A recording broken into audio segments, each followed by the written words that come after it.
UFC Fight Night goes down this weekend in Perth. Dominic Reyes versus Carlos Ulberg in the title shot eliminator.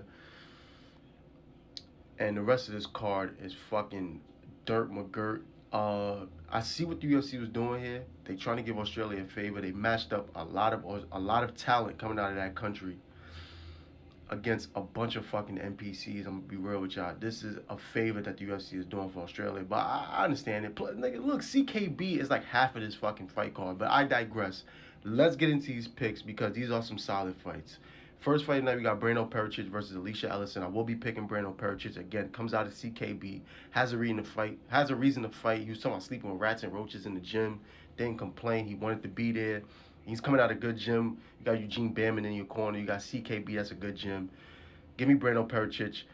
I don't know how he does it, but I'm pretty sure he's going to knock him out. Next, we got Michelle Montego versus Luana Carolina. I will be going with Michelle Montego. I like the way she fights because she works to get into the clinch and she goes to take her opponent down. All her finishes leading up to this fight, I think it's like 5 in a row that's leading up to it's like rear naked chokes. 5 fights in a row, all won by rear naked choke. And you're going against Luana Carolina, who has solid BJJ, but she's been taken down. And I'm giving Michelle Montego to win in her fucking country. Next, we got Jamie Mullarkey versus Rolando Bedoya. If Jamie Mullarkey loses this fight, cut both of them. You know what I mean? I'm not wasting too much time with this shit. Jamie Mullarkey should win this fight. Come on, bro. What the fuck? Next, we got Kobe Thickness versus Josiah Musasa. I'm going with Kobe Thickness. I know Josiah Musasa is coming out of Kamaru Usman League, but Kobe Thickness being a training partner with Alexander Volkanovski, he should be more technically sound and he should win this fight. Next, we got Cam Roston versus Andre Petroski. I will be going with Cam Roston, another CKB fucking fighter. He's like a Dan Hooker like variant, tall, lanky, more of a striker. Coming out of CKB, they do train their fighters. Majority of their fighters got real good takedown defense. Now, probably not a good ground game, but they got a good takedown defense. You know what I'm saying? So give me Cam Roston to knock out Andre Petroski. Might present some danger with the grappling, but I can see Cam Roston getting out of there. That's a good gym he's coming out of. Next, we got Jonathan McKayla versus Oban Elliott. Oban Elliott got fucking exposed by Cole. And you're going against Jonathan McKayla, who is big for the division. So the size discrepancy will be there. And he does rip good body kicks. If Oban Elliott shoots, he could get a fucking guillotine snatched up. I see McKayla. If it goes to the ground, McKayla is going to have his way. He's going to have his way with him. We've seen it already. But Oban Elliott might make me eat my words. Might fucking remind niggas who he is. But I'm going with Jonathan McKayla. Possibly by submission. Next, we got Luma Lukebomi versus Alex Tanira. Alex Tanira submitted Molly McCann. Be somebody else coming into the contender series, so she's pretty solid. Like, she's not a great wrestler, but she's a pretty solid grappler. Like, albeit was Molly McCann, she showed good transitions. Look for the fucking finish. She's not sitting there stalling. She's looking for the finish. She's fucking transitioning into a more dominant position. Get into her half guard, laying her elbows, slipping her leg over, trying to get to the... Like, she knows what she's doing down there, but I'm going to trust Luma Lukebomi because the Muay Thai is going to be a lot for her to deal with. I think the Muay Thai is going to be a lot for Alex Tanira to deal with. And listen, even though this girl fucking got control for 7 minutes against Lupi Godinez, it is Lupi Godinez. Alex Tanira is not Lupi Godinez. You know what I'm saying? So give me Lukebomi. I might be wrong about this one too, but give me Lukebomi by unanimous decision. Next, we got fat-ass Justin Taffa versus another fat-ass NPC, Louis Sutherland, who, and I'm going to give them their credit. I'm going to give Louis Sutherland his credit. I watched some film on him. Pretty solid boxer. I'm going to give him that. And he's dangerous in the clinch. And we've seen Justin Taffa get finished in the clinch by Talented Teixeira, but that means nothing. I'm going with the UFC fighter here, not some fucking NPC. Next, we got Tom Nolan versus Charlie Campbell. Again, I don't know the order of this card. I'm going to just assume this is on the main card. But with that being said, I'm going with Tom Nolan. Performance against Borshev was very impressive. I know it's Borshev, but that's still impressive. You know what I'm saying? Both of their resumes is pretty, like, respectfully, like, weak as hell. They really got no names on there.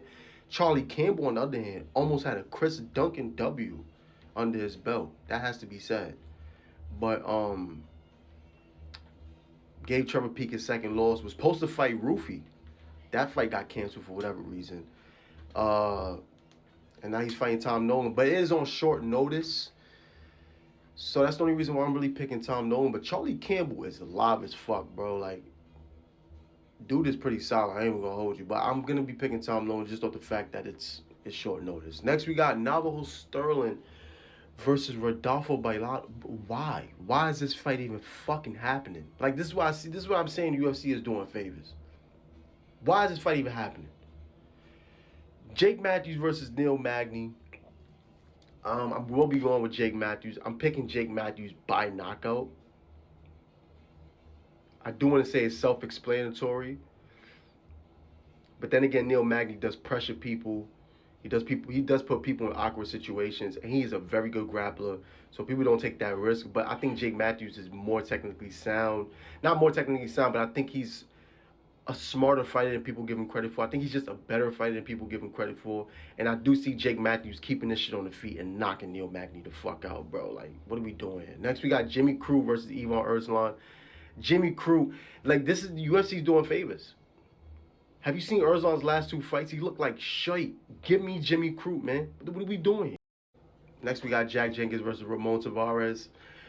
Jack Jenkins is really a no-brainer pick here. I think, oh my God, Jack Jenkins is so much of a better fighter than Ramon Tavares. I'll be beside myself if Jack Jenkins finds a way to lose at home against Ramon Tavares, who has wins over fucking Cortavius Romeus and fucking Surrey City.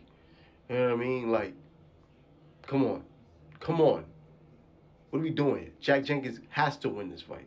He's going to be the lock, but that's a little too fucking lazy. But then again, Navajo Sterling's the lock. That's the laziest lock. That might be the lock of the fucking century. You know what I'm saying? But Jack Jenkins should win this fight. Next, we got Carlos Ulberg versus Dominic Reyes in a number one contender spot. And I'm going to pick Dominic Reyes to win this fight. Carlos Ulberg, this is my gripe with Carlos Ulberg. Fights with his fucking chin on a platter. Like, if you go back and watch his fights,